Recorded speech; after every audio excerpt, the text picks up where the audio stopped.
Hello, my darlings.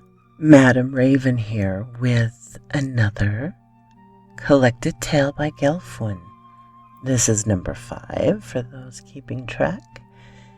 It's called Broken Hill. Broken Hill was so named for a clear reason. Imagine a pyramid-shaped hill, only some giant came along and cut it in half from corner to corner. 3-sided, 2 were steep slopes, the third side close to a sheer cliff. It stood far from the roads in the middle of the fields, woodlands, and pastures. The nearest house was over 2 miles through the wood. The nearest real road over a mile. Finding it was simple in truth once I looked for it. Aerial maps showed it sticking out like a sore thumb from the usual gentle hills and flatlands. A quick search of property records found it as well, a triangle of land that no one claimed. Admittedly, it was useless for farming, but timber had value, and so did hunting land. Armed with the maps, and I thought more than well equipped to face what shouldn't be more than a day hike in and out, I headed towards it. The day was a rare autumn day, the air cool and scented with leaves, the sun bright, only the barest breeze to ruffle the corn and soybeans waiting for harvest. Parked just off the road, followed the dirt road used by farmers that ran along the creek. Pasture, then a soybean field, then turned to the west, followed the edge between the wood and the cornfield. That had led me to another soybean field, on the other side of which I first saw the broken hill. It rose high over the trees that acted as a barrier between fields. I knew from the maps it was large, but seeing it the first time took my breath away for a moment. I was on the broken side of it. Not true straight drop, but close enough. I knew I'd never be able to climb this side of it, so I angled towards one of the points in hopes that there would be some sort of way up. The closer I got, the larger it loomed, cast the field into shadow. Looking at it, I almost stepped into twisted metal remains of a shed. Tin roof and rotted wood pushed into a fallen heap. Poked at it a moment, and nothing appeared of interest. Then I saw the first faded words. There was an old woman who lived in a shoe, had so many children, didn't know what to do. The handwriting was childish and hard to read. I smiled at the familiar verse and continued on. Not a dozen steps, I saw the second twisted piece of tin. There was an old man who lived in a shack, spent every Sunday sharpening his axe. Never heard that one before. It made me frown, and I decided to take a picture of it. I looked about, but now more signs were visible. The point wasn't too much further on, so I trudged on, watching where I stepped a little more carefully. I almost missed the third, carved into an ancient-looking cottonwood tree. The old lady sent her children to play, but not a one came back into the day. Now I moved slower. Everything needed to be examined, I felt. I hardly even noticed at first. I was on a trail now, one snaking up the side of the broken hill. A board leaning against a tree had another verse.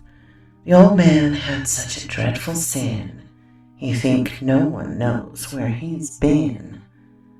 A rock ahead had a smeared handprint, small enough to be a child's, and words went in a ring around it as well as stick figures with hands linked.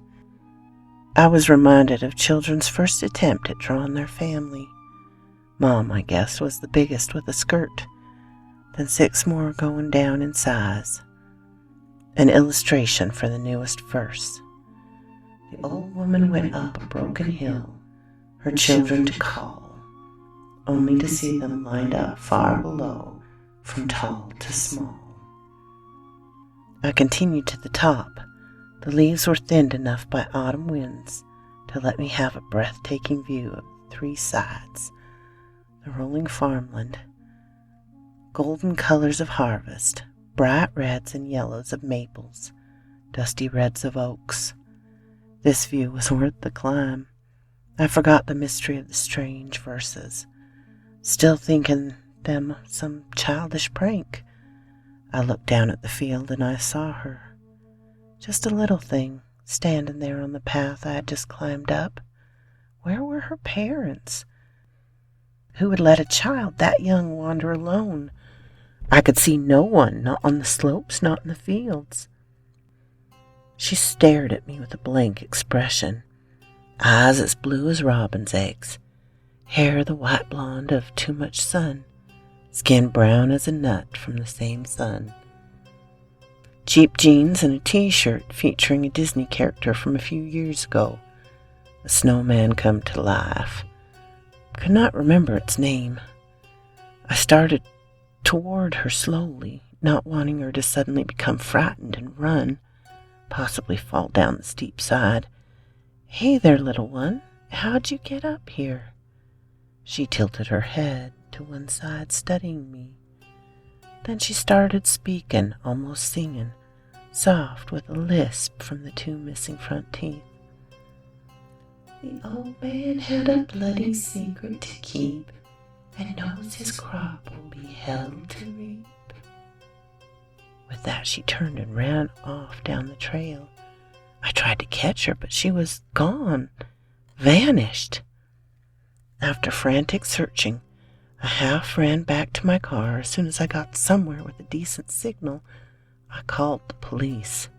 Someone had to come find that child. It would be dark in a few hours. No child that young should be alone. They came bringing dogs, asking me over and over about why I was there and what she looked like, what she said. I showed them the pictures I'd taken.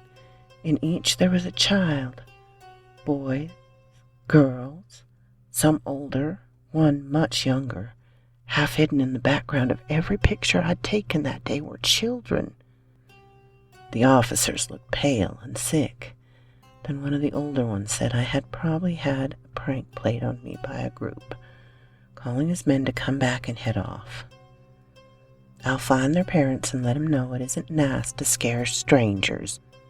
And next time maybe you shouldn't be trespassing."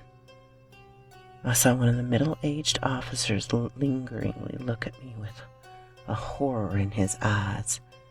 He had something to say, but something he didn't dare say. As he turned to leave, something small and white fluttered to the ground.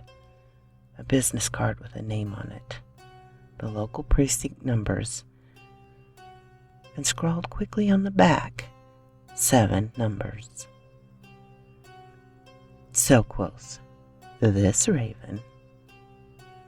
If you enjoy my videos, my darlings, please like, subscribe, and ring the little bell so you'll know when to come back.